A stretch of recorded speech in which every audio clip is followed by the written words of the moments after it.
This is 3 feet. This is 3 feet and 1 hand improvements this week.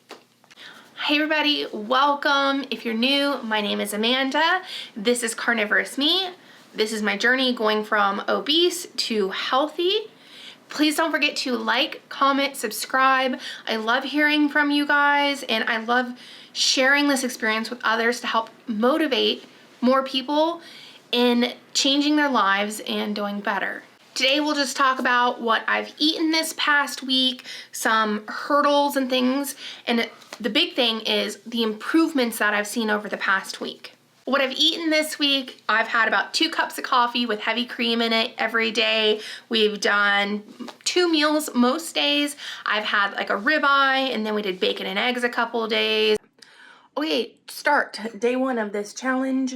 The first thing I've put in my mouth, other than a toothbrush, is coffee and 2 tablespoons of heavy cream.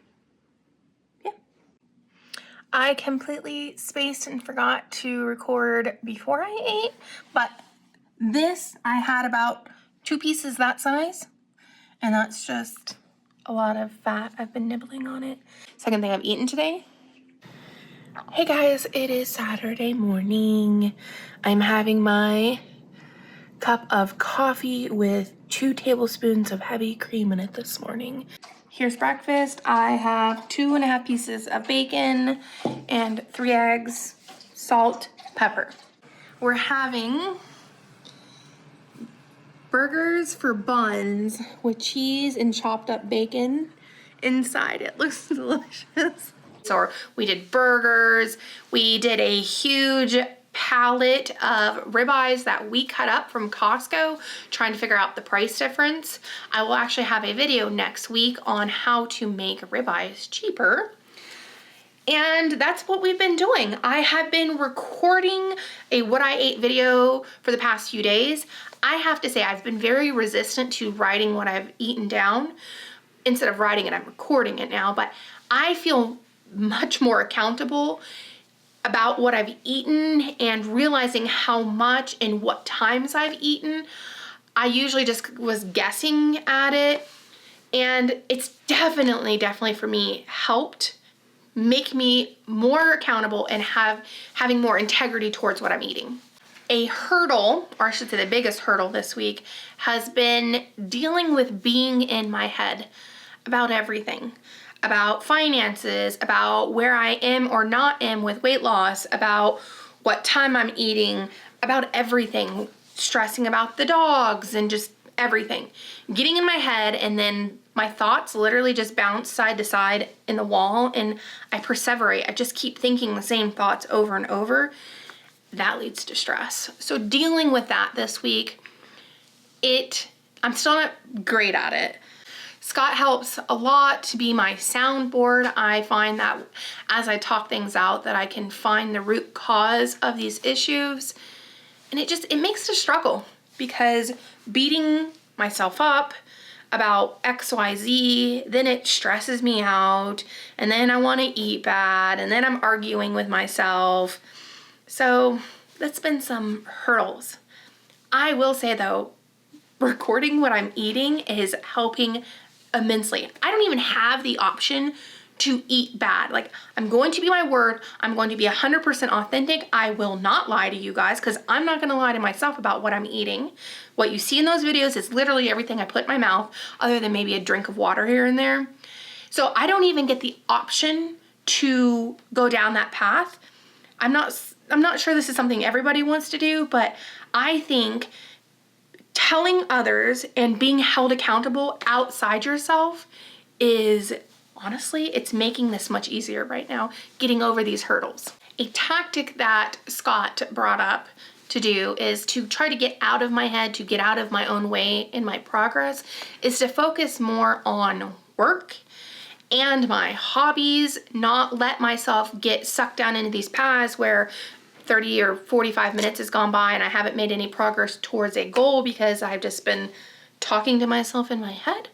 So that, I think, is going to be the task this week, implementing that, focusing on work, focusing, if I have free times, on my hobbies and things like that, to get out of my own way. Next week is my 6-month update.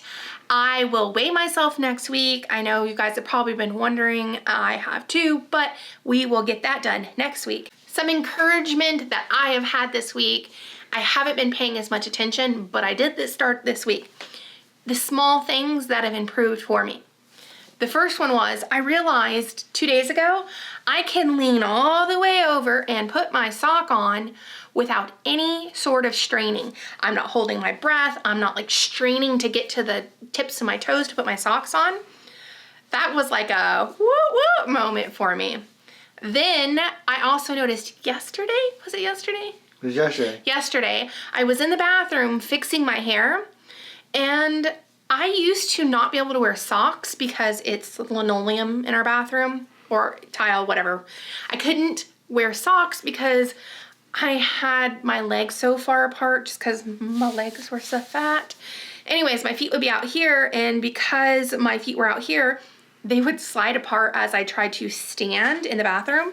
And I realized yesterday I was fixing my hair and I did not have to reposition my feet one time, and I had socks on. My feet weren't splaying apart because my feet can actually get closer together underneath my body. That was like another like aha moment. Just things I haven't noticed. What's next? The third one is I had the start of hemosiderin staining in my feet. All that is when usually it's type 2 diabetics, or if you have a lot of edema issue, the blood gets pushed out of your blood vessels, and the heme, what gives the blood our color, gets pushed into the skin, and it stains it. It usually starts off as like speckly brown, red, and you guys have probably seen people at, the store where it goes up to their knees and they're like red, purpley. That's a really advanced hemosiderin staining. Anywho, I had the start of it in both my feet, and I noticed yesterday when Scott was rubbing my feet, it's almost completely gone. My feet have almost none, trace amounts. I actually had to look for it on my feet for the staining because my body's gotten rid of it.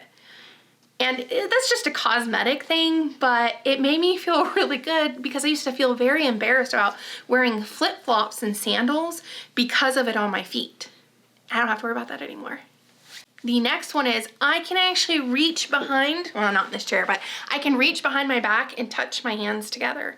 I've probably been able to do this for a little while, but I noticed I was itching my back and my fingers touched. I haven't been able to do that for years. And that sounds dumb, but when you can't reach a part of your body because there's too much fat in the way, it's pretty depressing. But my favorite improvement is earlier in the week, I was on the ground doing something and I stood up and it hit me like that. I got off the ground off one leg without having to use my hands, without struggling. Like I just stood up from the ground without struggling. That is so big that I have lost the weight, but I've also gained the strength that I'm not struggling just to get off the floor. Anyway, so those are the small but big things that have improved this week for me. There's lots of dogs barking upstairs, so we'll just ignore them. My sister and brother-in-law just got here. We're gonna go do some frisbee golf. But I hope you have had improvements, small things. And if you haven't seen them, just look for them. I forgot to keep looking for them, so yeah. Anyways, I'll talk to you guys soon. Bye. To the park, we are going to do some frisbee golf.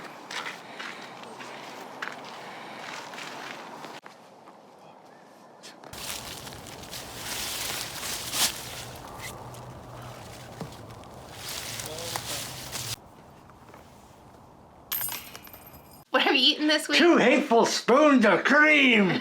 Arr! Okay. We're on a time crunch. Okay. Things that I'm starting to notice. Okay, goodbye.